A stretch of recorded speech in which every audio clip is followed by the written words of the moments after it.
Self, can you hear me? I'm great. Yeah, I can hear you. Sorry for the late, teacher. I was Don't finishing worry. my breakfast and then I went to the bathroom, but Yeah, now I'm that's all here. right. No, don't worry. That's my routine too. Yeah. How was your day yesterday? Was great, teacher. Yesterday I went again to the fair, and I attended to a concert. But to my surprise, there were a lot of people there, and there was a big line, and I was in line probably 2 hours and a half to try to get uh, tickets to the concert. But then we achieved it, and it was good, teacher. But all the time I was in line. 2 hours and a half, man. That was a long line. Yeah, I think that the capacity of the uh, level area is 10,000 people, and was full. I think that it is the second time that an artist sold out all the tickets. Wow, that is impressive. Who was the artist? Kings of Lion. Kings of Lion. Is he good? He must be good, right? To fill Yeah, the auditorium. yeah, they were popular more or less at the beginnings of 2000, and since 5 or 6 years they haven't made a concert. That's why there was like a lot of hype to this concert, and a part of that it was free. So imagine. Wow. I think the city town of Leon is bringing good concerts, good events.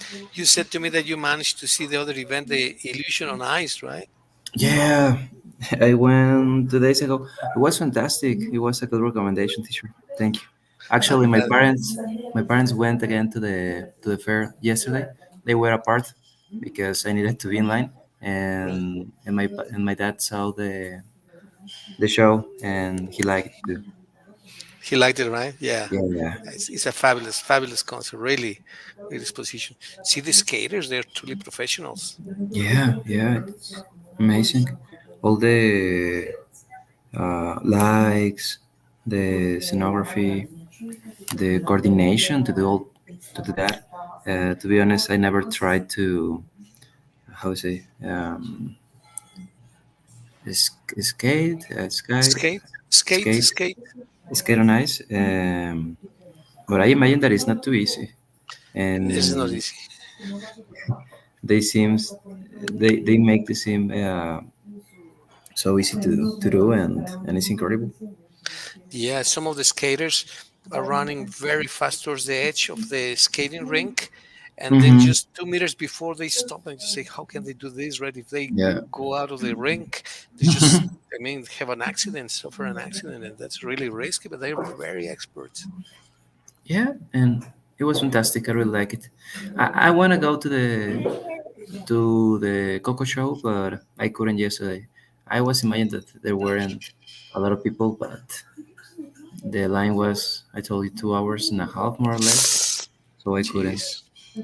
How is that show, Mickey? The Coco show. How is that?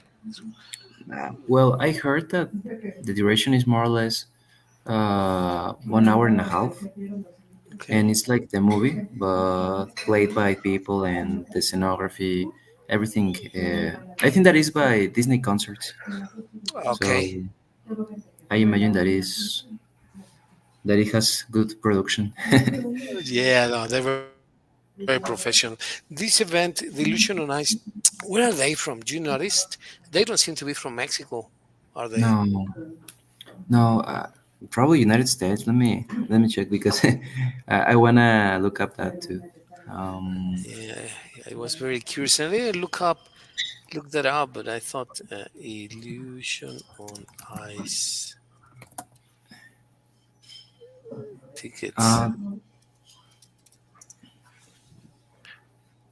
I think that they are British. British, wow. It's just Yeah, amazing how they do. British, yeah, wow, no, they're just amazing. Truly amazing. yeah. I really enjoyed the show. Yeah, I was thinking about that show, and I came to some questions about how the physical performance of some exercises is so marvelous, so amazing. And then I kept thinking about how muscles, bones, and nerves work. What's your idea of muscles, nerves, and bones in coordination? What do you think about muscles, nerves, and bones, Mickey?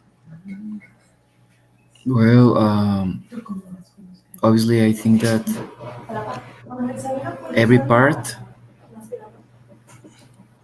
every part of the human body has something special, and it is composed by different elements. Obviously, all those elements are able to provide us movement, support, and the coordination between the brain and the rest of our body. But yeah, it's so interesting, and I'm interested about how the human body works because it's a perfect machine. Exactly. That's a perfect. Exactly. That's the right word. The perfect machine, right? I Mhm. came up with some questions that I got, and some of these questions are very easy. Some others are more complicated. For example, let's read the first one, please, and see what. I'm sure you're gonna know the answer for this. Let's read the first question, please. Yeah. What is the main function of skeletal muscles? Pumping blood, digesting food, enabling voluntary movements, regulating regulating breathing. Um, Enabling voluntary movements. Yeah, exactly, exactly. That's what you want to do with the muscles, nerves, and bones, right? Yeah. So that's the skeletal muscles are the muscles. For example, the heart, I guess, is also a muscle, but it's involuntary. Whereas voluntary movements are the ones that you can do at your own will, right? That you can Mm-hmm. Yeah. decide on moving. Okay, well, that's more or less simple. Let's see this other question, please. This is a second question. Um, which type of muscle is found in the walls of internal organs and is not under conscious control? Skeletal muscle, smooth muscle, cardiac muscle, striated muscle. Mm,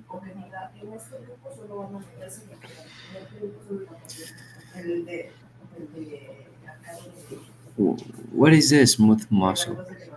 Smooth muscle is a type of muscle which is it that includes the cardiac muscle, right? The cardiac muscle? Ah, It okay. includes that. That is part of the smooth muscle. Is it reflects it acts unconsciously, right? Like the cardiac muscle. So this belongs to this category. This is part of this, right? So smooth muscles. So it's more general to say the smooth muscle. Right. Mm, Yeah. So yeah, it is the smooth muscle, which works involuntarily just by reflex. mm, And there may be other muscles that work with reflex, right? Like which other muscles work under reflex and not voluntarily, Mickey? What do you think? mm. Could be the mm, lungs work involuntary. Yeah, well, yeah, that is true. Yeah.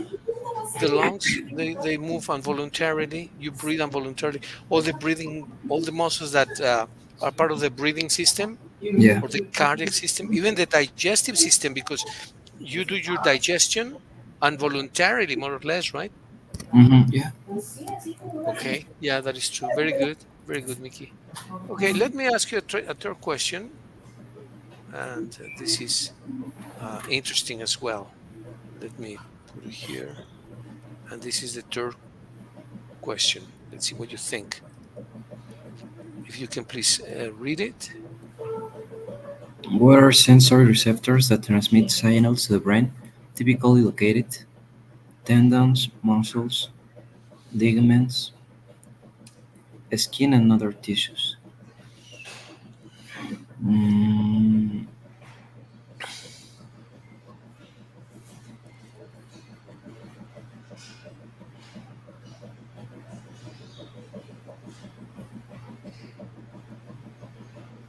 mm, You can have sensations in this part of the body, and then when you have the Sensation. sensation, yeah, you can that's why sensory receptors. You have nerves that receive sensations. The skin The skin, exactly, the and skin, other tissues. the skin and other tissues, exactly. And they transmit the sensation to the brain, which are the different sensations: cold, coldness, it's cold, it's hot, Hmm. cold, hot. It is what else? It is sharp, flat. Something is it can give you pain or not, right? So different sensations through the skin and tissues. Hmm. Very good. And then this is a very interesting question here. Question number 4. Let's read it, please. It's more technical, but very, very interesting. Which part of the nervous system is responsible for transmitting signals between the brain and the rest of the body? Peripheral nervous system, central nervous system, autonomic nervous system, and enteric nervous system.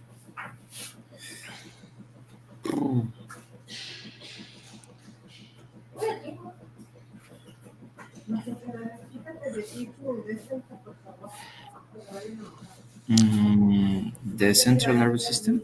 I was thinking that it was this the answer, but in reality, it's the peripheral. And the thing is that the peripheral goes to all the body, the terminals or the extremities, like the hands, the legs, the feet. And the So let's say central. that the central nervous system is more in the pituitary gland. The brain is more like the internal process. Is more like in the brain, where the peripheral connects all the extremities with the brain. Mm, I didn't So know it. yes, yes, it's very, very important, and it transmits all the signals from one part of the to the other. Really, really interesting. And sometimes when you do exercise, some of the Uh-huh. tissues, some of the brain, some of the muscles break, right, or break Yeah. down. So let this is the one responsible for restoring that. Can you read it, please? Number number 5, please. Which type of bone cells are responsible for breaking down bone tissue during remodeling? Osteoblasts, osteocytes, osteoclasts, chondrocytes. Mm,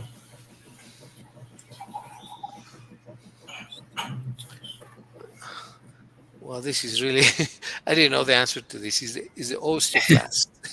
And to be honest, I didn't even know the answer. Just the book gives you these questions and answers, right? So, what happens when you do exercise? What is the physiology of doing exercise and growing muscle? yeah, normally, uh, well, the muscle receives an amount of, how can I say? Well, the muscle does effort, and this effort causes breaking down to the same muscle, and that breaking down with the enough amount of uh, protein synthesis uh, and a good rest makes the muscle grow. Exactly. What you're saying is actually very interesting because, and I didn't know that until recently. It is during rest that you grow the muscle, right? The muscle recovers. Yeah, yeah, exactly. That's why it is necessary to rest the muscle at least between 48 to 24 hours to train it again. Because if you train the same every day, the muscle don't take the enough rest, and in consequence, it cannot grow. How many hours? Between 48 to 72. Wow, that is impressive. So that's why you need to do a variation of exercises, right? Exactly. Yeah. Exercises. So how would be a good routine? Let's say that you are a physiotherapist or physical trainer, what would be like a routine, a weekly routine for a guy that is just starting? Let's say that you tell him, okay, Monday you're gonna do this. What would you tell him to do Monday? Uh, well, probably the same routine that I'm following now. The first day, on Monday, I usually train chest. Train chest, okay, and then he will rest the chest for the next few days maybe. And Hmm. Tuesday, what's he gonna do, or she? What is she gonna do, or he? Back, Back, right? And then Wednesday, legs. the legs, okay, and Thursday, Yeah, for example, if it's a routine of 5 days, normally we train it is called upper train because you train chest and shoulders too. okay, and then Friday, On Friday, um, there are people who the same Thursday includes some exercise of back, so they train practically all the upper. And on Friday, normally they train legs, and legs you can train it divided in two. In in one day you can train quadriceps and how to say glutes, yeah, yeah, and yeah, on Friday you can train sorry, uh, how do you say femoral, how do you say femoral, femoral yeah. muscles, right? and and one or two exercises of glutes too, and that's all. Femoral muscles, right? Yeah, Or thighs, you can say thighs. But well, tight. okay. Do you ever train calves, or is also part of the leg training? Calves is Yeah, normal. pantorrillas. Yeah, normally the majority of exercises involve calves. For example, when you do a squat to maintain the equilibrium, how do you say Equilibrium. equilibrium. Well, you need to use the strength of the calves because if you don't have the enough equilibrium, you can move at the moment that you are doing a squat or when you're doing deadlift, certain exercises, mainly with uh, how to say with just without machines, in few words. Okay. You involve scalps, but apart of that, calves normally are influenced by the genetics. So there are people who train scalps every day, and probably it wouldn't grow for the same reason because it's more in genetics. The same with Oh, the really? forearm. Too. Yeah. Oh, okay. Yeah, I was just watching a video recently today in the morning about how to grow your Hmm. calves, and they say that some people train and train and train, and they remain the same. Yeah, Yeah, by the for the genetics. it's because of genetics, right? Well, Yeah. that's really interesting. Okay, well, let's do question number 6, which is also very interesting. Thank you, Mickey. And let's Yes, do sir. this. This is very important. And some people lose the synovial fluid in the knee, maybe sometimes as a result of problems. But let's see what it says here. Hmm. What is the purpose of synovial fluid in joints? Nourish bones, lubricate joints, transmit nerve signals, produce blood cells. Uh,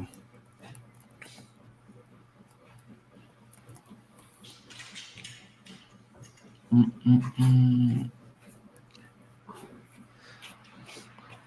Well, the most typical is the one that is in the Lubricate, knees. Yeah, lubricate joints. Yeah. yeah, exactly. Because sometimes some people, as a result of an accident or a problem, or they have they hit the knee, Hmm. they lose some of the synovial fluid, and Hmm. that stops lubricating the bone that moves in the knee, and that is a problem. It's also very painful. Mm. So I don't know it's that. yeah, they lubricate joints, and that's very important to maintain well lubricated, so that Hmm. the leg can move. right? Yeah. That's tremendously important. Well, there is another question here, question number 7. Let's read it, Mickey, if you can, please. What type of joint is found in the skull and allows for minimal or no movement? Ball and socket joint, hinge joint, fibrous joint, synovial joint.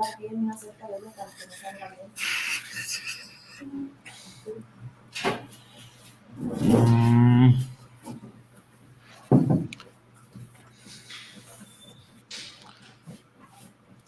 uh, synovial joint? Well, I also thought it was the synovial joint, but it's actually the fibrous joint, which prevents the skull from moving around like a rotational movement, right? So it maintains the skull and the head on top of the shoulders, let's say that, right?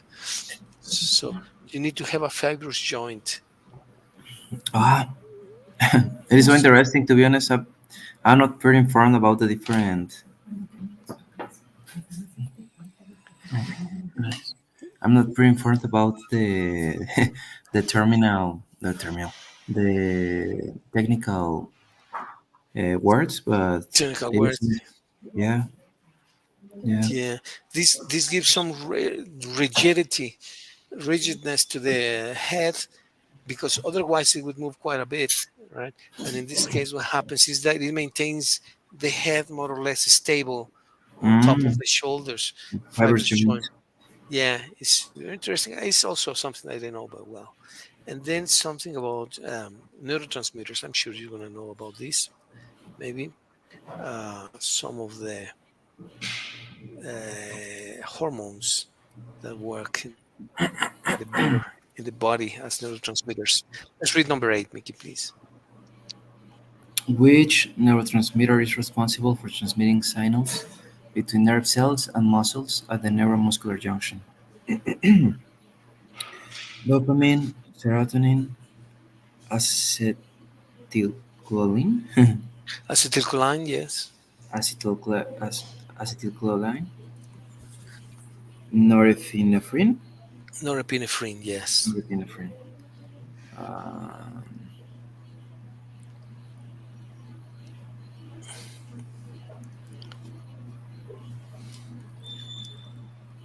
Well, this is also it's not fair that I ask something that I myself don't didn't know before, right? So the answer is acetylcholine, which is a neurotransmitter mhm. that connects cells and muscles.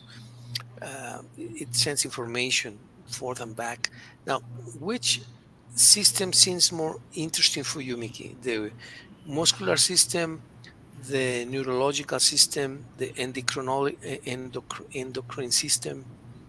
All of them are interesting. Mm, Which appeals to you more? uh, well, one of the systems that um I'm not, I'm more interested is in the probably the nervous system. Okay. Yeah, it's Yeah, very, very interesting because it regulates lots of cells and fibers and transmits signals to the various parts of the body, right? The spinal cord for once. So, yeah, very, very yeah. interesting. There's one more question, Mickey. Well, two more questions, and this is very, very interesting. This is question number 9. And if you can please read it, this is more related to the gymnastics and physiology. Mhm. What is the primary mineral stored in bones for strength and structure? Iron, calcium, sodium, potassium. Calcium. Yeah, it is calcium, which is a disease that mostly women, and I don't know why women suffer this disease, but it's the lack of calcium. What is, do you remember the name? Mm, is the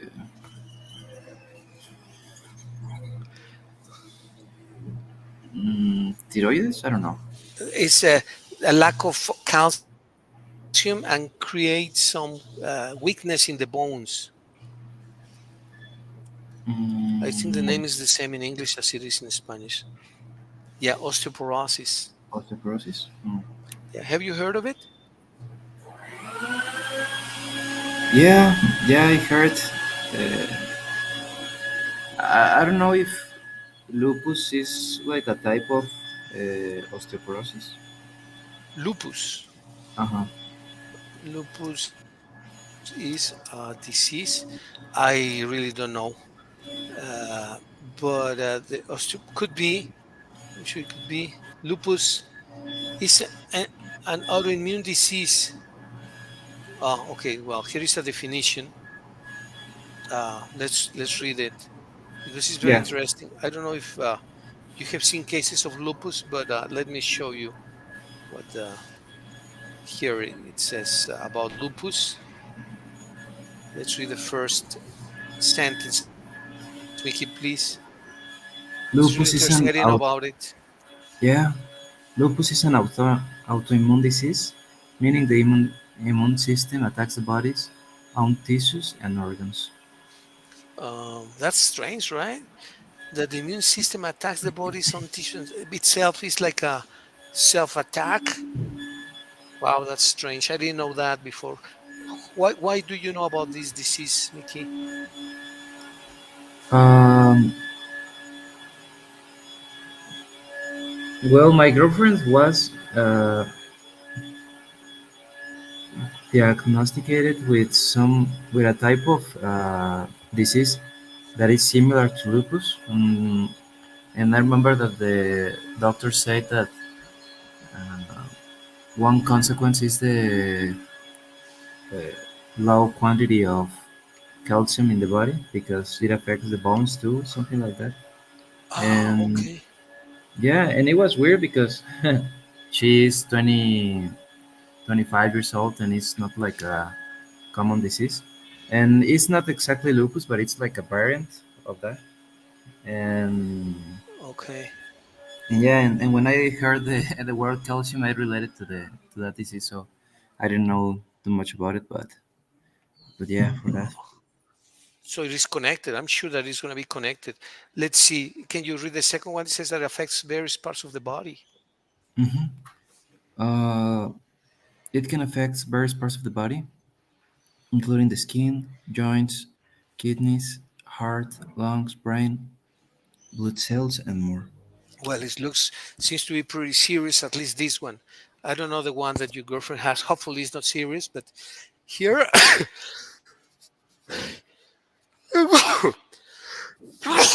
I'm sorry. But sure, Sorry. don't Sorry. worry. Thank you. Thank you, Mickey. Sorry. Well, look, even the organs inside, like the kidneys, the heart, and lungs. Oh Yeah, man. yeah, I think that it's uh, as you mentioned, it's an autoimmune disease, but hey, I don't know. I don't want to create like a theory or something like that. But since the vaccine, she started to feel bad, and and in her skin appears like how do you say? Mm, A rash, like eruptions, rash. yeah, yeah, and her bones started to. She started to feel uh, like pain in her bones, and she went to the doctor, and he told her that it was a type uh, of this disease. Well, And look at the symptoms, Mickey. It says something. Yeah, yeah. Tell me. yeah, and it's for like for seasons. In certain seasons, she feels uh, worse than others, but I think that she needs to consume a specific type of medicine for the rest of her life. I think so. So yeah, Wow. it's weird that this is, and we're not sure about how it was caused or what happened. But yeah, Wow. Incredible. Yeah. Some of the symptoms you can see here is exactly what you were saying. yeah. Symptoms of lupus can vary widely and may include fatigue, joint pain, skin rashes, fever, and organ involvement.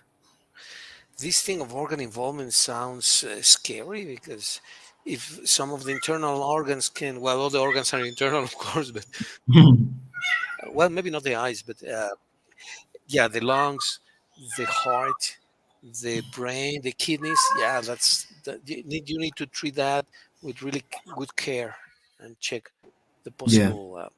Yeah, and look at the diagnosis. Let's read that, please, Mickey. Diagnosis is often based. Diagnosis is often based on a combination of clinical symptoms, blood tests, and other laboratory assessments. Yeah, there are great laboratories now. Even the IMSS and ISTE have good equipment and great medical doctors. They have experts there. And wow, do you think new diseases are appearing and others are disappearing, Mickey? Or how do you think about the diseases and symptoms that affect the body? Well, I think that, as you mentioned, um, there are new diseases appearing, but at the same time, there are diseases that in the past were so difficult to treat. Now, with the improvement in medicine and technology, um is like more regulated. I think so, but yeah, of course, I think that uh, the disease is still growing, and and to be honest, exactly, I don't know the reason why there are always existing new diseases. But I remember that one time that we read that the same diseases is to control the population of people. So I Yeah, don't know. could be, right? Could be. Could be some of the new diseases that I'm sure that you have heard of. These are new diseases. They have appeared recently. Uh, and let's see what you think of them. These are the new diseases of the last decades. What do you think about these diseases? Yeah, exactly. For example, I remember the first time that I was in primary school, and I was diagnosed with H1N1 influenza, and another time I remember that it was probably not at the same level with as COVID, but people were too too worry about the impact of influenza, and now influenza is like something normal, and COVID, I think that in comparison with 2 or 3 years ago, is like another disease. That's all. Wow, um, that's incredible, incredible, really. Some of the eradication efforts are patent here. Uh, for example, you see that uh, some diseases have successfully been eradicated, like polio, for example. Polio has been eradicated. What other diseases do you think have been eradicated, Mickey, or have gone through the eradication efforts? Polio is one of them. What other Mhm. diseases? Mm,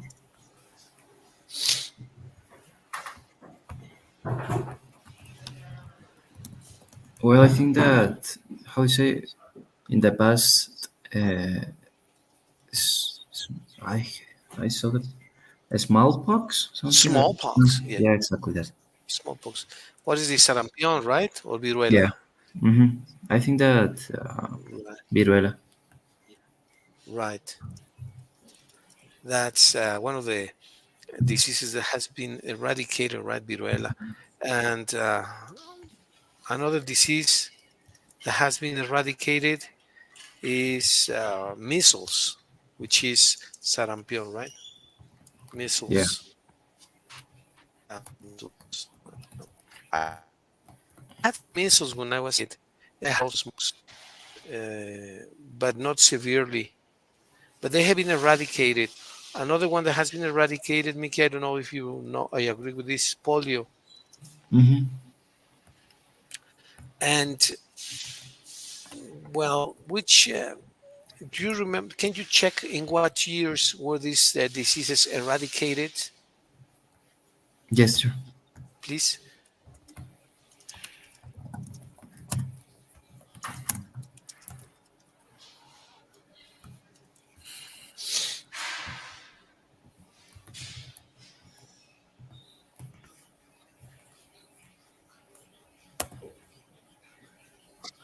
Uh, Smallpox virus. Thanks to the success of vaccination, the last natural outbreak of smallpox in the United States occurred in 1949. In 1980, the World Health Assembly declared smallpox eradicated, and no cases of 1980, naturally occurring eradicated. eradicated, yeah, and no cases of naturally occurring smallpox have happened since. Oh, okay. How about measles? Mm,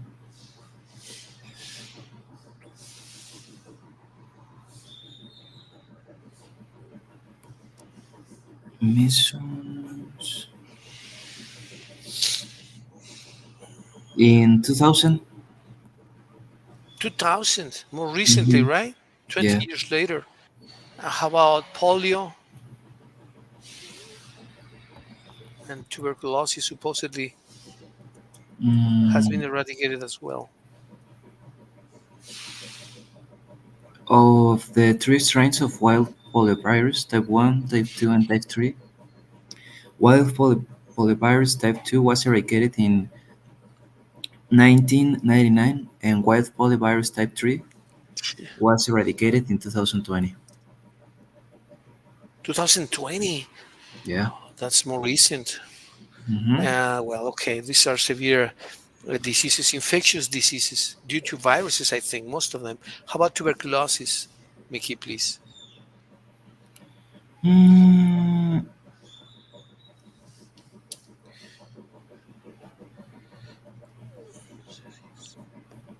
Let me check. Here says that so far tuberculosis has not been Yes. eliminated from any country. According to European Respiratory Review, tuberculosis eradication is not considered possible due to the lack of a completely effective vaccine and large reservoir of people infected with latent tuberculosis. Wow, that's horrible, absolutely horrible. Which very famous musician and composer died out of tuberculosis? Very famous. Mm,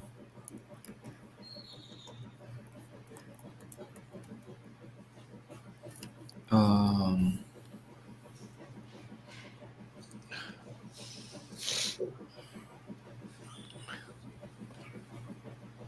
it was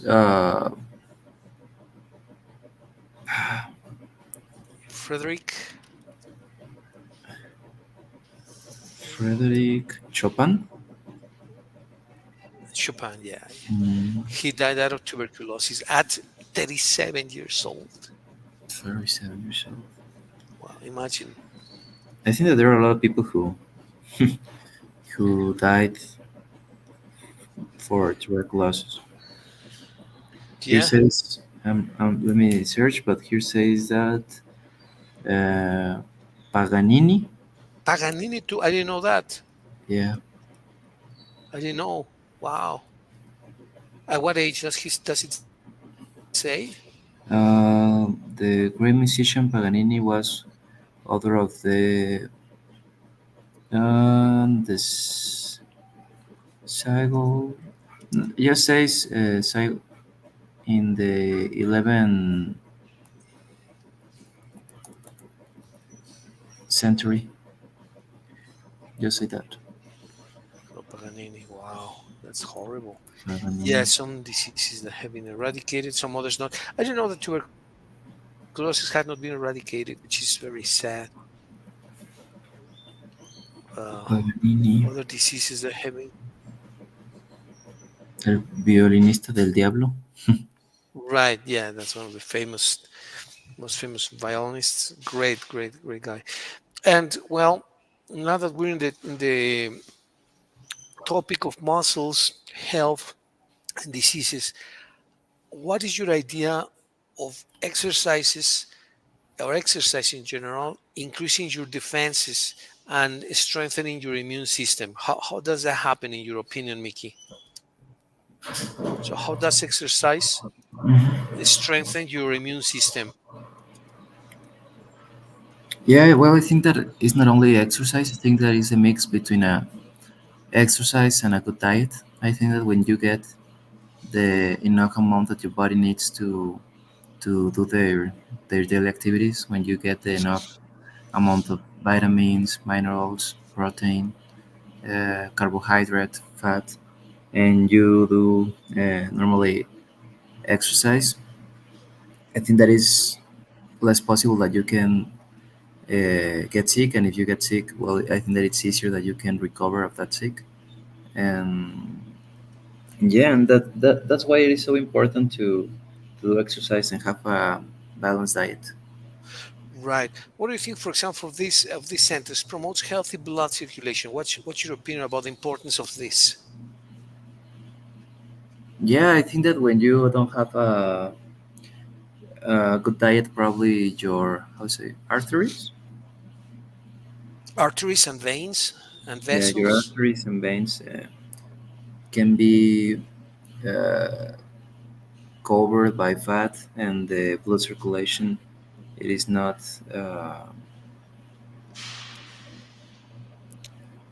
well, couldn't be Optimal, yeah. or it becomes suboptimal, right? Hmm. Perfect. What about this one? It enhances immune cell function. Regular exercise enhances immune cell function. How, why, or how? What do you think about that?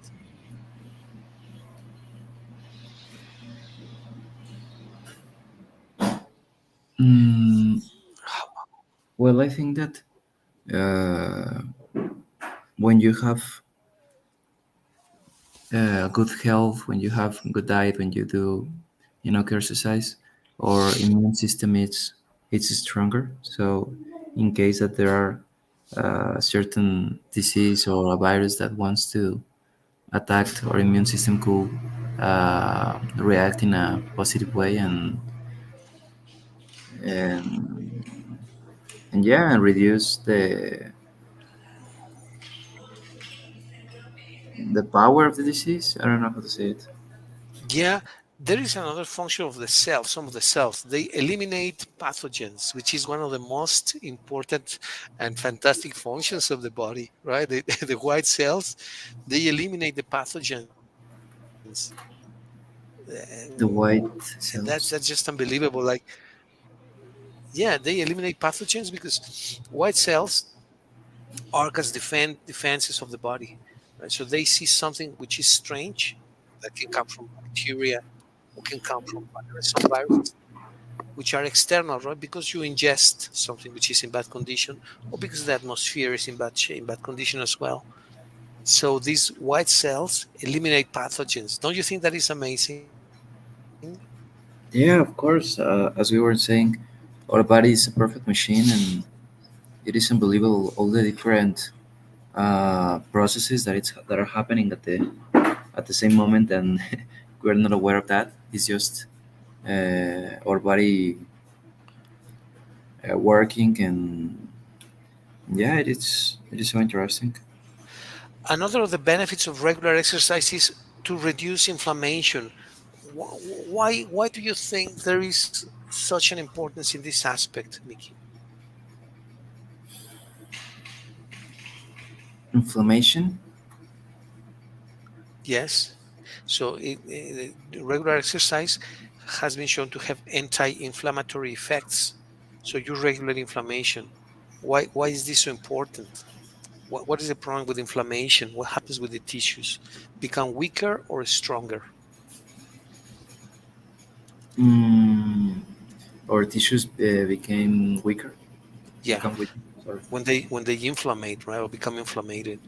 So with a strong immune system, it helps you eliminate inflammation, and that makes the tissues stronger. And that's another. uh, positive aspect of exercise. One more benefit of exercise connected to the biology of the body. Well, you know this. Yeah, the stress reduction. How does that Mm, operate? How does that work? well, I think that when we do exercise, or our cortisol levels decrease, and in consequence, we deliberate the stress because our body is doing an activity that requires effort, and we can use uh, exercise to deliberate the stress that we have contained. Yeah, absolutely. That is another positive result of exercise. And we know this, we have talked about this quite often. Why is this so extremely important, Mickey? Well, sleep is so important because uh, probably sleep is the activity that our body requires to, uh, how can I say it, to do all the activities that we do during the day. And when our body doesn't receive the enough amount of rest, of recovery, it affects in everything. So that's why it is important to have a healthy sleep, and exercise helps us to to achieve that because our body feels tired and needs to recover, and it's easier in comparison that if you don't are not a if you're not an active person, well, it could be difficult to have healthy sleep because probably your body is not completely tired. I don't know. Yeah, well, that's an interesting topic. What is the biology of sleep? Because if you do exercise, uh, why do we sleep better if you do a good amount of exercise?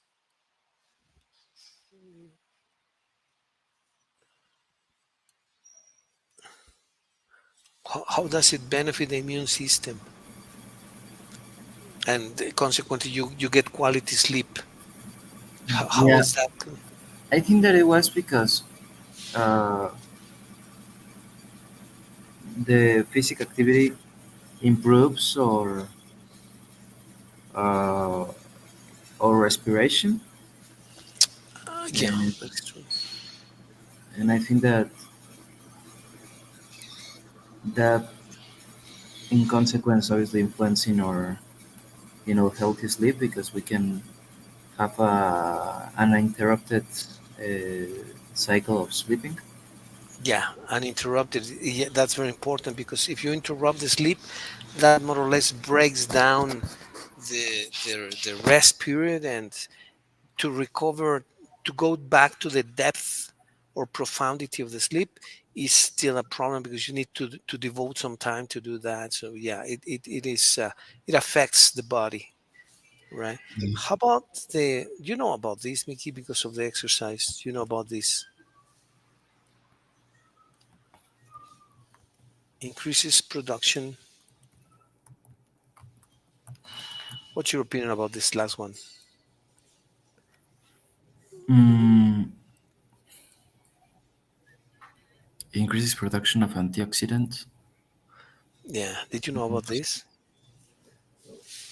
Mm, well, I know that it's uh, their body, in consequence of the exercise, increase the production of antioxidants. But to be honest, I'm not pretty informed how that process works. Well, apparently, what happens is that it helps protect cells from damage, Hmm. which is caused by free radicals, according to the book, right? So your cells become stronger, and then they protect your cells from damage, Mm. right? So that is some of the antioxidants are able to remove pathogens also, Hmm. right? So These come from free radicals and from, obviously from food. This is connected with food. So not only exercise increases the production of antioxidants, but some Mhm. foods also have antioxidants. Would be interesting to know which foods contain antioxidants, right? Yeah. Let me check. Yes, please, Mickey.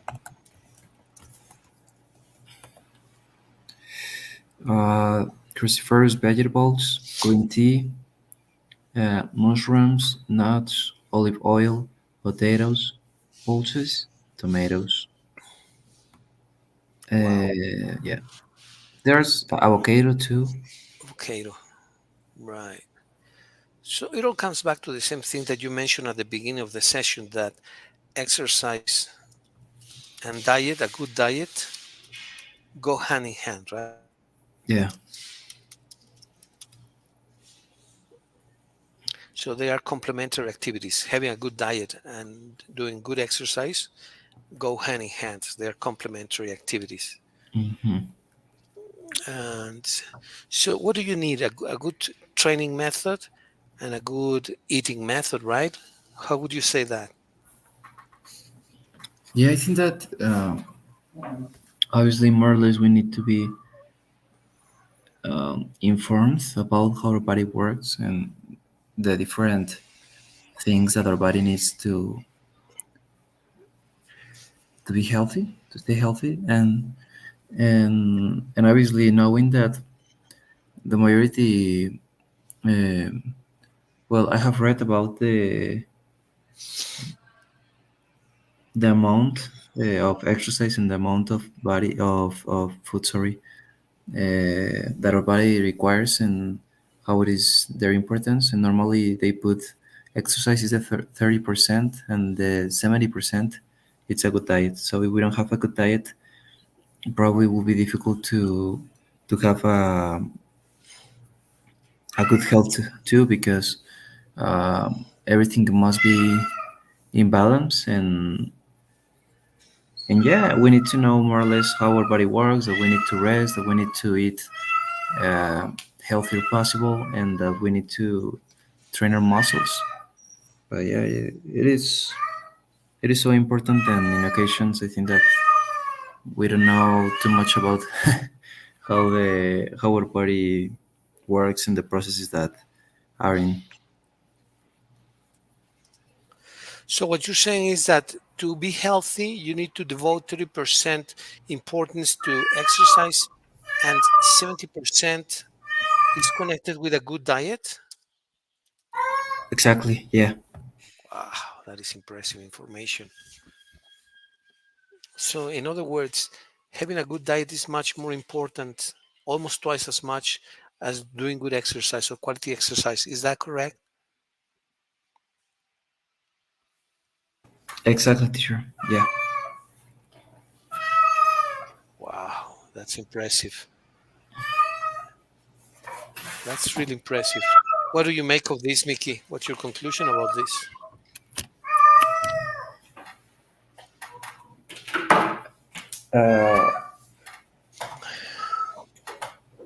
Sorry, teacher. I was connecting my laptop.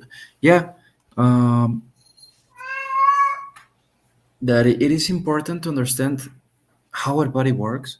It is important to know that our body needs uh, to get the correct amount of proteins, of carbohydrates, of fats, of vitamins, of minerals. Um, that our body needs to have daily activities to stay not just in shape, but to be to stay healthy because To be healthy, yeah, yes. to be healthy because those activities make us have a good performance in our daily life. I think that in occasions people just do exercise because we want to get in a better shape, but we need to understand that our body is a machine that that requires as the cars their services that requires effort to work correctly and understanding that the 70% of that work is a good diet. If we don't have a good diet and we're just doing exercise, well, probably it will be difficult to see results. But if we mix both parts, 70% with a good diet and 30% with the correct amount of exercise, well, I think that um, we have uh, everything almost down. So yeah, it's a process at the end. Very nice, Mickey. Mickey, I'd like to ask a favor of you today. Can I take 5 minutes of our class and compensate next class? I need to go pick up my friend, Yes, sure. No, don't worry. Don't worry. and then we continue. What, next Monday, maybe? Yes, teacher. Yeah, if we can have the classes the next Monday and on Tuesday, probably Oh, after okay. Wednesday, I cannot have class that week because I'll go to Vallarta, Wow, and I don't know great. if I can take my laptop there because I'll go No, in in airplane. Yeah, so yeah, by plane. Yeah. airplane. Yeah, but yes, teacher, we can check it. I So don't take more be of your time. Don't worry. no, don't worry. Monday and Tuesday then. Yes, sure. Yeah. Perfect. Okay. Take care, teacher. Thank you for your time. Well, have a nice weekend, Mickey.